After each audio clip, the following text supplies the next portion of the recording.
Welcome to our deep dive looking at how the media impacted the crazy 2024 election. Yeah, it's going to be fascinating. We'll be dissecting how media coverage shaped what voters saw and felt and believed. And all this based on research from the University of Oregon School of Journalism and Communication. It's not just about who won. Right. We're going way beyond that. Exactly. I mean, Yeah. remember, we started with the oldest nominees in history. Yeah, what a way to kick things off. Right. And then Kamala Harris jumped in, Oh, yeah, that shook things up. big time. And suddenly everyone was glued to the race again. Speaking of feeling overwhelmed, Oh, tell me about it. let's talk about the first big takeaway, news fatigue. You know that feeling like every headline is screaming at you, Oh, I know it. and it's just too much to handle? Well, turns out there's a real psychological thing going on here. It's called the shutdown response. Basically, your brain is hitting the brakes when it gets bombarded with too much negativity. Especially political negativity, right? Exactly. And Professor Whitney Phillips, she specializes in digital platforms and ethics. She observed that people weren't just avoiding articles. They were even like feeling overwhelmed by text messages. Wow, even texts. Yeah. Like people are so saturated with information that even a simple text can feel like too much. That's wild. So what does this mean for the average person just trying to stay informed? Are we doomed to be overwhelmed and tuned out? Not necessarily. Yeah. Professor Phillips, she suggests we can train ourselves to be more mindful about our news. She even suggests prioritizing mental health by setting boundaries. Yeah, like being more selective about what we let in. Exactly. Think of it like curating your own news feed. You're choosing quality over quantity. I like that. It's about finding a healthy balance, staying informed without like losing our mind. Exactly. So we've talked about news fatigue. Let's shift gears a bit and talk about another big trend, Okay, hit me. the horse race phenomenon. You know how the media gets fixated on who's ahead in the polls, constantly updating us on the numbers? Ugh, it's like they're covering a sporting event, not a crucial election. Right. It's all about who's winning, not what they stand for. It's all spectacle, no substance. Exactly. And Professor Seth Lewis, who studies media bias and elections, he argues that this obsession with the horse race, it really distracts us from the real issues. Like we're so focused on the score of the game that we forget why the teams are even playing in the first place. Yeah, instead of asking, who's going to win, Mm. we should be asking, what are the stakes? Yes. How will our lives actually be different based on who's in charge? Exactly. We need to think beyond the headlines and, actually look at the substance of their platforms. Absolutely. And speaking of substance, let's talk about polarization. It seems like everyone's just retreating into their own echo chambers. Yeah, just consuming news that confirms what they already believe. It's a really complex issue. Like, did partisan media create this division, or did it just, exploit those biases that were already there? It's hard to say for sure, but what we do know is that the rise of partisan news sources, it's made it easier than ever to stay in your own comfortable little bubble. So instead of getting a balanced view, you're only seeing one side of the story, the one that reinforces what you already think. That's dangerous, right? It can be. Professor Regina Lawrence, who studies political communication, she points out how Fox News downplayed coverage of Trump's trial compared to other networks. This shows how even factual events can be presented through a partisan lens, shaping how the public sees things. Wow, that's a stark example. So it's not just about the information itself, it's about how it's framed, how it's presented. We have to be aware of those subtle biases, even in sources we trust. And it gets even trickier. There's this thing called the hostile media phenomenon. Okay, what's that? Basically, we're more likely to see bias in sources that we disagree with, even if that bias isn't actually there. So we're all running around pointing fingers at the other side, completely missing the biases in our own preferred sources. It's a very human thing to do, Yeah. but it makes it hard to see our own blind spots, let alone break out of them. So how do we navigate this minefield of information and misinformation? How do we know what to believe when everyone's claiming to be the objective source of truth? Well, I'm guessing polls are probably not the answer. You got that right. They're always presented as this like ultimate measure of public opinion, Right. but they can be so misleading, especially these days. They can. And Professor Tina McCorkindale, who specializes in public relations, she points to this thing called the Trump effect. What's that? So the distrust in science and institutions that was really amplified during Trump's presidency, well, it's kind of carried over and it's impacted who participates in polls and how they answer questions. So we're dealing with a group of respondents who might not even represent the general population. That makes it even harder to interpret those results. Exactly. And McCorkindale, really stresses that we need to be smart about how we consume those polls. Don't just read the headline. Right. There's always more to the story. Look at the sample size, the margin of error, who conducted the poll, even the order of the questions. All that stuff can really affect the outcome. So basically, a healthy dose of skepticism is key when it comes to polls. Don't just take them at face value. Do your own digging. Exactly. All right, we've talked about traditional media, polls. Now let's talk about the elephant in the room. Social media. It's like the main stage for campaigning these days, isn't it? Oh, absolutely. Candidates are bypassing all the traditional outlets and going straight to voters through, X, YouTube, Instagram, even TikTok. It's like they have their own personal broadcasting network. They can control the message, target specific audiences, really shape the narrative. In a way that was never possible before. Right. And it's not just about broadcasting that message. Professor Lawrence, she points out that political journalists are actually using platforms like X to gauge public opinion, but that's a very, very limited view of the electorate. So the media is relying on a platform that's being manipulated by the very people they're trying to cover. It's a bit of a tangled web. Yeah. And then you have Professor Lewis, who adds that this whole direct engagement through YouTube, Instagram, it makes politics feel a lot more personal. Oh, for sure. It's not just a polished ad anymore. It's the candidate, seemingly interacting with everyday people. Right, answering questions, showing their human side. Which can be, both compelling and deceptive. Right. Definitely.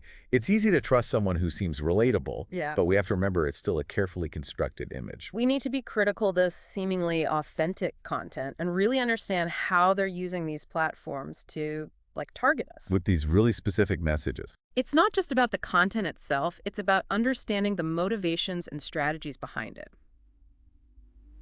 Okay, we've covered a lot. News fatigue, the horse race, polarization, polls, and social media.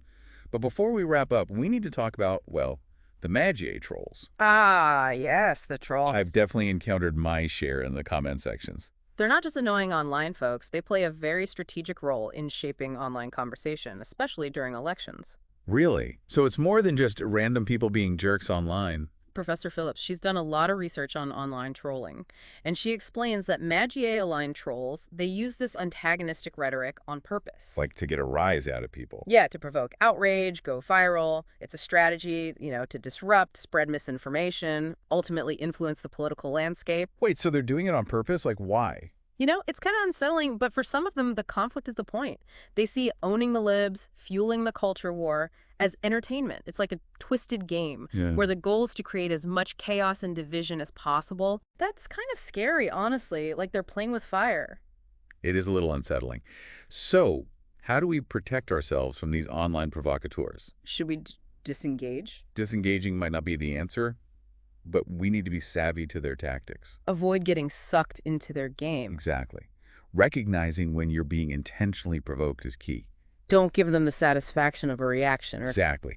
And outrage, well, it generates clicks, and clicks are power online. So before you share that post or fire back a comment, think about who benefits from your reaction. Who's really winning? Good question. Okay, so we've uncovered some pretty unsettling trends. News fatigue, the horse race, and even those Magier trolls.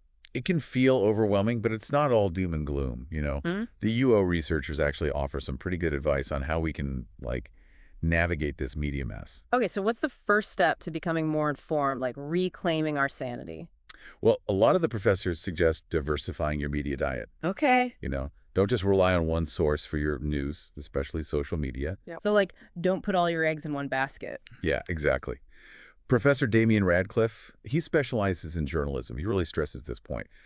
Seek out news from a range of sources to avoid that echo chamber effect. Makes sense. If you're only hearing one side of the story, you're not getting the full picture. But it's easy to fall into the habit of just, checking our favorite app or scrolling through social media. How do we, break out of that and actually seek out different viewpoints? Well, start by being intentional about the sources you choose. Okay. Make an effort to include outlets that lean in different directions. There are even, websites and apps specifically for curating a more balanced newsfeed. Cool. So instead of just passively consuming whatever pops up, we need to be more proactive. Right. Okay, that's a good tip. And what about those internal biases? How do we become more aware of our own blind spots when, taking in information? Professor Lawrence has some advice on this. She says we need to be critical of our own beliefs. Remember that hostile media phenomenon? We're more likely to see bias in sources that we disagree with. Even if it's not really there, right? Exactly. It's like we're wearing these bias-detecting glasses that only work on the other side. Huh. That's a good way to put it. So the challenge is to constantly check ourselves. Mm-hmm. Am I being critical of all information, no matter where it's coming from? Am I actually looking for different perspectives? It's about being honest with ourselves, Yeah. even when it's uncomfortable. Which it often is. Yeah. It's easy to just dismiss stuff that challenges our views, but that's where the growth happens, right? Totally. And before we move on, I want to touch on something Professor Lawrence mentioned, Okay. taking care of ourselves. It might seem a little out of place in this conversation, but it's actually super important. I think I see where you're going with this. Staying informed shouldn't mean burning yourself out. We already talked about the shutdown response. Right, where people just shut down. Because of stress, information overload. It's like trying to run a marathon with no training. You're going to hit a wall. So self-care isn't just about, like, bubble baths. It's about boundaries. Right. And knowing your limits when it comes to the news. Pay attention to how you're feeling. Exactly. If you're constantly overwhelmed or anxious, it's okay to step back, take a break, do things that are good for your mental health. So taking a break from the news isn't a sign of weakness. It's actually, like, smart. It's self-aware. Yeah, it's putting yourself first. That's good advice. Before we wrap up this part, I wanted to touch on something Professor Lewis talked about. Okay. The importance of dialogue. Understanding across political differences. That's really crucial, especially now. He even says listening with empathy is like the gateway to connection and maybe even persuasion. So instead of just shutting down people who see things differently, we need to actually listen to them, try to understand where they're coming from. Yeah. It's not about agreeing with everything. It's about recognizing that they're human too, even if their beliefs are different. It's about remembering we're all in this together, right? Exactly. Yeah. So where does this leave us? We've uncovered some pretty unsettling stuff about how media impacts us. Right. But we've also been given tools to navigate it. That's what I like about this. We're not just pointing out problems, we're also figuring out solutions. We're becoming more informed, more engaged. Or resilient. Exactly. And before we jump to the final part, let's recap what we've learned. Good idea. Little refresher. So first, diversify that media diet. Don't just rely on one source, especially social media. Look for different perspectives, even ones you don't agree with. And be critical of your own beliefs. Right. Challenge your assumptions. Know your biases. Make sure you're not just confirming what you already think. And take care of yourself. Yes. It's okay to step away from the news. You can't be an effective citizen if you're burnt out. True. And don't be afraid to talk to people who see things differently. Right. Listen with empathy. Try to understand. Find that common ground. And remember, you have the power to make a difference. Vote, participate, make your voice heard. Now, as we head into the final part of our deep dive, we're going to explore a big question. Here it is. Now that you know how the game is played, how will you engage? It's a call to action. Stay tuned. We'll be discussing the future of media and how it impacts our lives. Welcome back for the final part of our deep dive. It's been quite a journey, hasn't it? It has. We've explored the wild world of media influence, uncovered some pretty fascinating and sometimes unsettling trends. Right. We saw how news fatigue can lead to that shutdown response, how the horse race obsession takes our focus away from the actual issues. And how algorithms can trap us in those echo chambers, just feeding us more of what we already believe. We even got into the, kind of strange world of those Meiji trolls. And their strategic use of outrage. But hey, it's not all doom and gloom, right? Definitely not. We also learned about diversifying our media diets, actually talking to people who have different views. Right, having those respectful dialogues. And most importantly, taking care of ourselves in the midst of all this information overload. So now as we wrap up, we want to leave you with a final thought, a question to ponder. Hit us with it. Now that you know how this game is played, how will you engage? It's a powerful question. It's not enough to just understand how media influences us. Right. We have to use that knowledge. To become more informed, more discerning, and ultimately, more empowered citizens. It's a call to action. Are we going to get swept up in all the outrage and polarization? Or are we going to choose a different path? Are we going to be passive consumers, letting those algorithms dictate what we see and believe?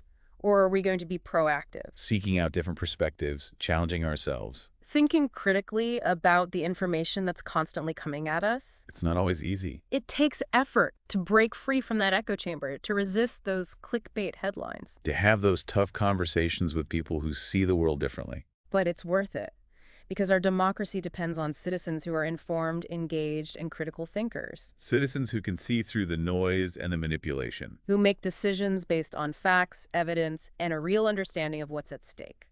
So as you move forward, remember what we've talked about. Fact-check everything. Seek out diverse sources.